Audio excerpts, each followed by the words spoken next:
నమస్కారం, పాడి పంటలు ఛానల్కి స్వాగతం. ఈరోజు అభ్యుదయ రైతుల పరిచయ కార్యక్రమానికి డాక్టర్ బిఆర్ అంబేద్కర్ కోనసీమ జిల్లా ఆత్రేయపురం మండలం ఉచిలి గ్రామానికి చెందిన శ్రీ భూపతిరాజు బలరామరాజు గారు మన పాడి పంటలు ఛానల్కి రావడం జరిగింది. వీరు గత 5 సంవత్సరాలుగా బొప్పాయి పంటను సాగు చేస్తూ మేలైన యాజమాన్యాన్ని పాటిస్తూ ఉన్నారు. ఇప్పుడు బొప్పాయి పంటలో వీరు పాటిస్తున్న యాజమాన్య పద్ధతుల గురించి మన పాడి పంటలు ఛానల్ ద్వారా వివరిస్తారు. ముందుగా పాడి పంటలు ఛానల్ మరియు స్టూడియో నుండి నమస్కారాలండి.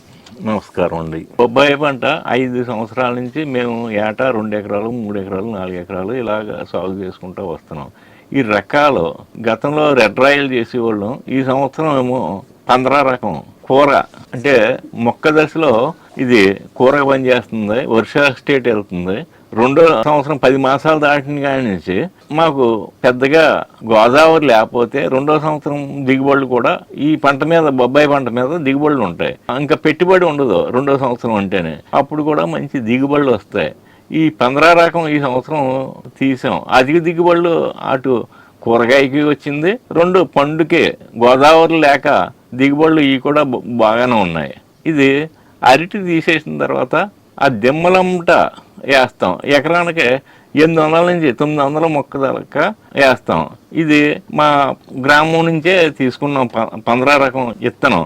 దీనికి పెటిగేషన్, అమోనియా, మైక్రోన్యూట్రియన్స్ డ్రిప్ ద్వారానే ఇస్తూ ఉంటాం.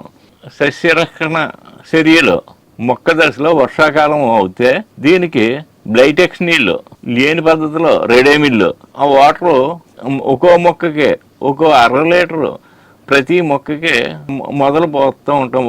ఎక్కువ వర్షాలు ఉంటే దానికి ఏరుకుళ్ళు ఉంటుంది, కాండం కుళ్ళు, కాండం అంతా కుళ్ళు ఏర్పడుతుంది. ఆ బ్లైటెక్స్ గిని రెడోమిల్ గిని ఆ మొదలంతా పోసుకుంటే సరిపోతుంది. ప్రతి మొక్కకి 1/2 లీటర్ మందు.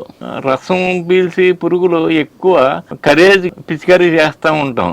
పిందినల్లి వస్తుంది కాయంటానే. ఆ పిందినల్లి వచ్చినప్పుడు దానికి సంబంధించిన మందులు తీసుకొచ్చి దానికి స్పేరింగ్ ఇస్తాం. ఎకరానికి తొలి 10 మాసాల్లో దిగుబడి 30 నుంచి 40 టన్ను వస్తుంది. ఆ రెండో సంవత్సరం 10 మాసాల తర్వాత గోదావరి ప్రవాహాలు తక్కువగా ఉంటే కొంత ఇంచుమించు అప్పుడు కూడా 30 నుంచి 35 టన్నులు, రెండు కలిపి ఎకరానికి 70 నుంచి 75 టన్ను దిగుబడి తీస్తూ ఉంటాం. మనం మొక్క వేసిన తర్వాత 3 మాసాలకి పిండి వస్తుంది. 4వ మాసం నుంచి 5వ మాసం నుంచి కోత పడతాం. ప్రతి 40 రోజులకి కూరగాయ కింద కోస్తానే ఉంటాం. ఖర్చు వచ్చి పంట వచ్చి సంవత్సరం అవుతే 2 లక్షలు ఉంటుంది ఖర్చు, రాబడి 3 లక్షలు ఉంటుంది మార్కెటింగ్ని బట్టి.